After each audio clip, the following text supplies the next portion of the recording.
पत्नी बोली कि पंडित भैया आज तो मेरे स्वामी मर चुके। और आज पन्ना परेशान हो गए, अरे देखो अभी तो नीक थे, इतने अच्छे थे, आज मर गए। कोई बात नहीं, ठीक है। अब चलकर हम गांव में बताते हैं कि दानचंद भैया मर गए, दानचंद भैया मर गए। अब इनका मैं संस्कार करके तभी जाऊंगा, इनकी अर्थी लेकर मैं भी जाऊंगा। अब भैया पंडा गांव में घराने लगे, भैया दानचंद मर गए, दानचंद मर गए। अब सब लोग बाग इकट्ठा हो गए। अब पत्नी रोती है, रोने लगी, अब रो रही है।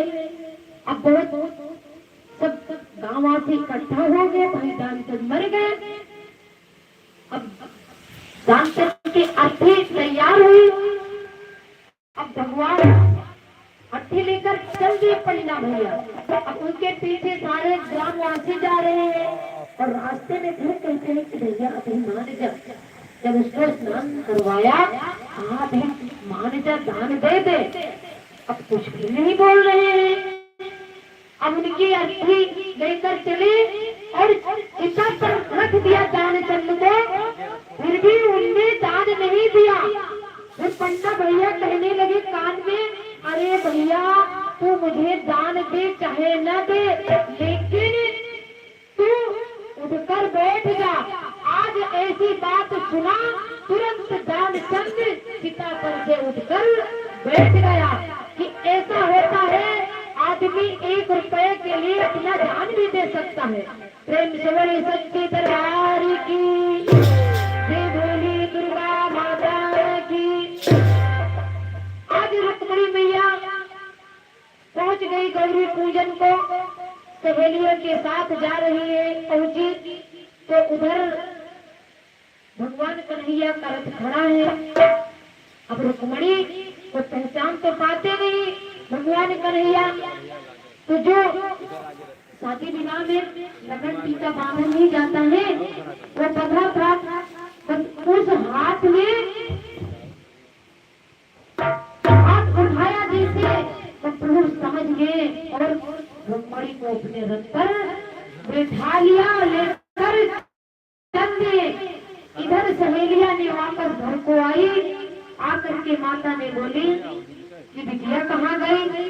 आज सहेलियों ने कहा कि हे माँ, तुम्हारी बिटिया एक करियो आया था, उसी के साथ में चली गई। आज मैया चली गई। इधर पता चला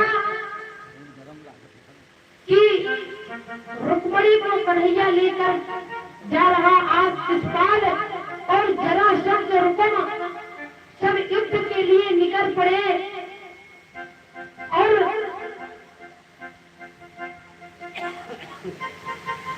चल दिए।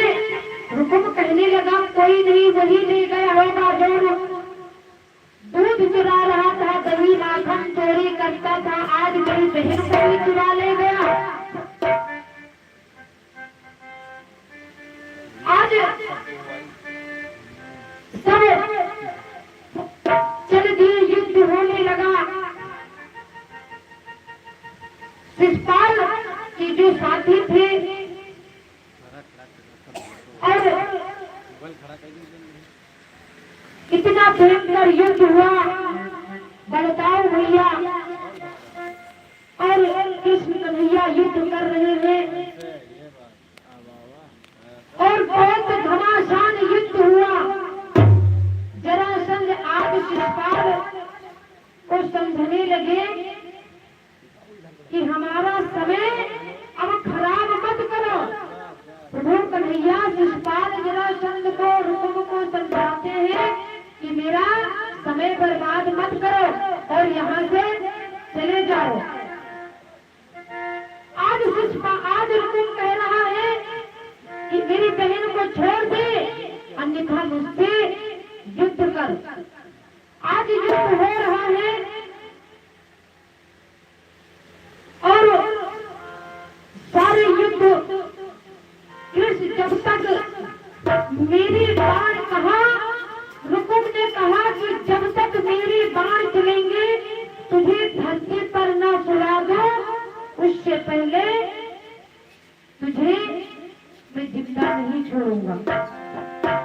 आज आज रुकुम को कन्हैया क्या किया, तुरंत रथ से उतरे, उतर करके बांध लिए और बांध करके क्या किया, मारने चले।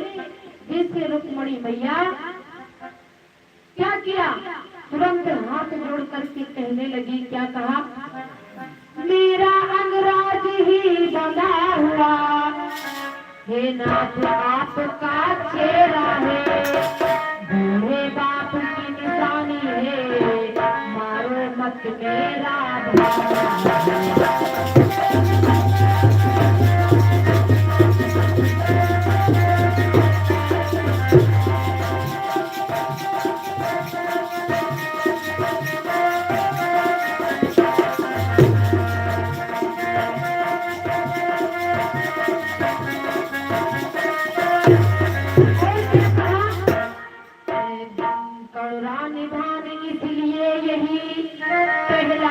मैं मांगती हूँ, दे दो अकाल उधर पसार, भैया की प्राणी मांगती हूँ।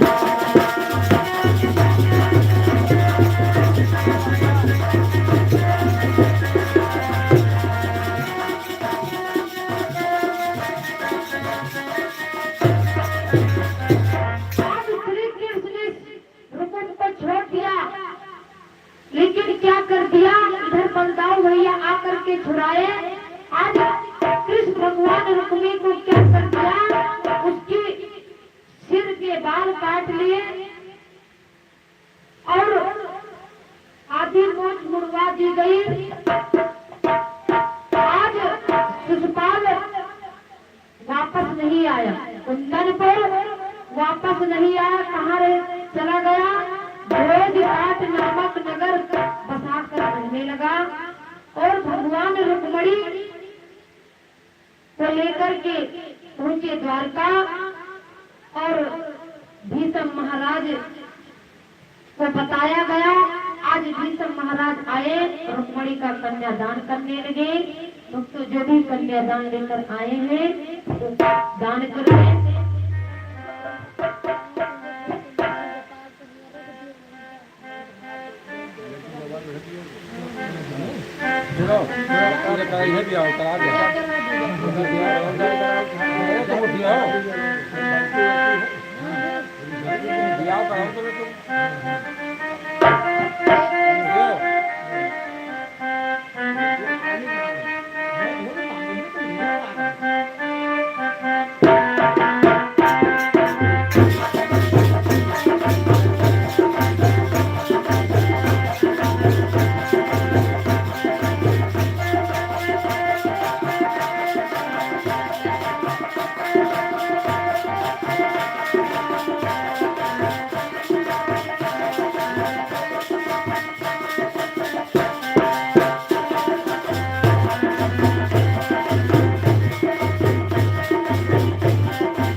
तैयारियां हो, जब तक एक बात याद आ गई, आदमी थे, आज अपनी बिटिया को विदा करते हैं और क्या समझा कर कहते हैं, मेरा हो